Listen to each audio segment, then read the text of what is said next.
Assalamualaikum warahmatullahi wabarakatuh.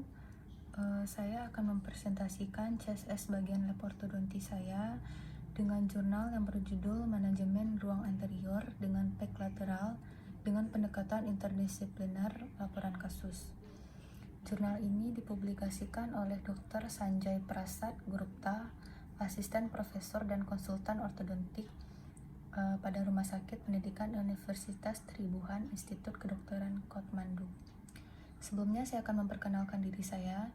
Nama saya Sari Maulina, NPM 19003, dan dosen pembimbing saya Dr. Gigi Kurnialia M. Biomed.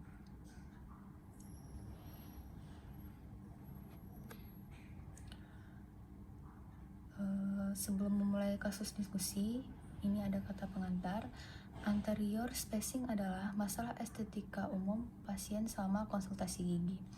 Penyebab anterior spacing ini bisa disebabkan oleh mikrodonsia, di mana mikrodonsia adalah suatu kondisi di mana gigi lebih kecil dari ukuran normal.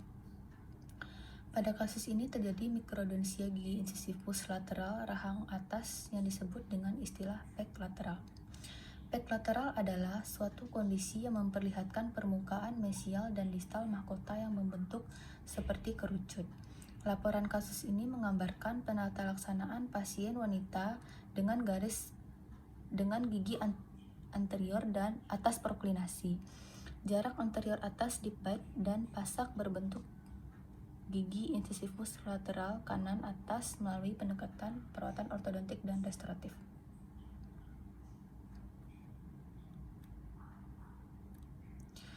Ini adalah laporan kasus di mana seorang pasien wanita berusia 23 tahun dirujuk untuk konsultasi ortodontik.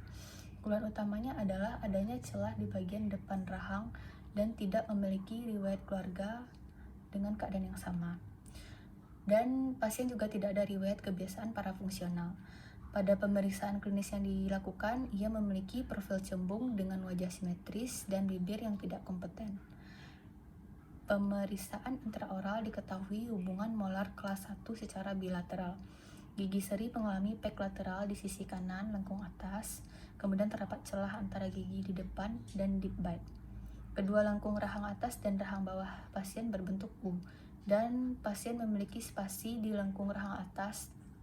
Dengan analisis cefalometriknya menunjukkan hasil bahwa perbedaan anteroposterior kelas 2 skeletal dengan sudut ANB-nya 6 derajat dan pola pertumbuhannya vertikal, dan FMA-nya 31 derajat dan SNGOGN-nya 34 derajat.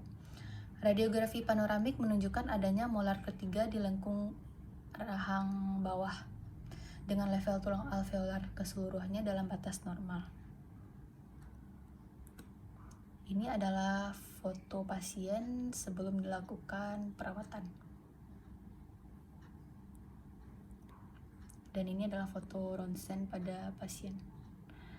Dan yang di bawah itu adalah foto pasien pada saat tengah melakukan perawatan. Itu sudah dipasang perawatan ortodonti. Jadi tujuan perawatan pada pasien ini adalah untuk mengkoreksi jarak dan gigitan dalam, koreksi gigi seri rahang atas dan ditempatkan ke depan, kemudian dikoreksi bibir atas yang tegang protrusif dan untuk mengembalikan gigi incisivus lateral ke berbentuk yang normal dan ukuran yang normal. Rencana perawatan pada pasien. Di sini pasien memiliki pola skeletal kelas 2 dan pola pertumbuhan horizontal.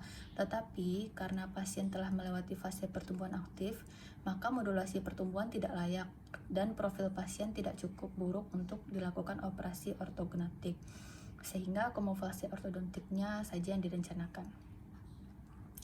Kemudian kemajuan pengobatan, baik gigi rahang atas maupun gigi rahang bawah dibalut dengan dan diikat dengan bracket.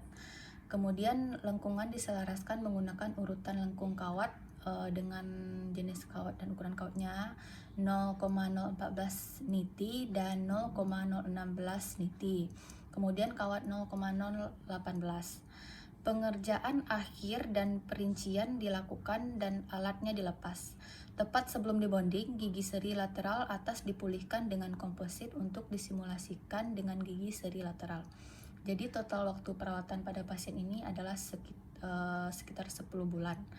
Dalam fase retensi, retainer berikat tetap ditempatkan di kedua lengkungan. Dan ini adalah foto dari setelah dilakukan perawatan. Gigi pasien tampak lebih rapi dan tidak ada terdapat pek lateralnya. Dan ini foto ronsen yang didapat pada pasien. Jadi diskusi kasus pada kasus ini, ada beberapa pilihan perawatan ortodontik pada kasus ini, yaitu pek lateral, di mana Konihan merekomendasikan ada 2 pendekatan dasar. Yang pertama, gigi seri lateral dapat diekstraksi dan ruang yang dihasilkan ditutup. Namun pilihan yang pertama ini tidak selalu dianjurkan pasien karena ini akan membuat estetis pada pasien tidak bagus. Kemudian ada pilihan kedua dengan membuka ruang mesial dan distal ke pek lateral dan membuat ruang yang tepat untuk gigi seri lateral berukuran normal. Jadi dokter gigi harus membangun pek lateral untuk mensimulasikan gigi seri lateral yang berukuran normal. Disarankan bahwa dokter gigi mengevaluasi pasien sebelum dilakukan perawatan ortodontik, di mana susunan dan proporsi gigi anterior yang atas adalah penentu utama untuk penampilan pada pasien nantinya. Jadi dalam kasus yang dibahas di atas, perawatan ortodontis saja tidak akan cukup untuk mengembalikan senyum yang pas untuk pasien, dan perawatan restoratif saja juga tidak akan baik dan pas untuk memperbaiki proklinasi dan profil bibir pasien.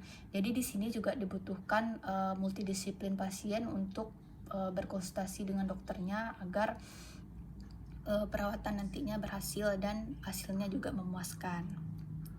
Jadi kesimpulannya, pasien dengan pek lateral ini harus siap untuk dilakukan rencana perawatan interdisipliner yang cermat untuk mendapatkan hasil yang baik nantinya.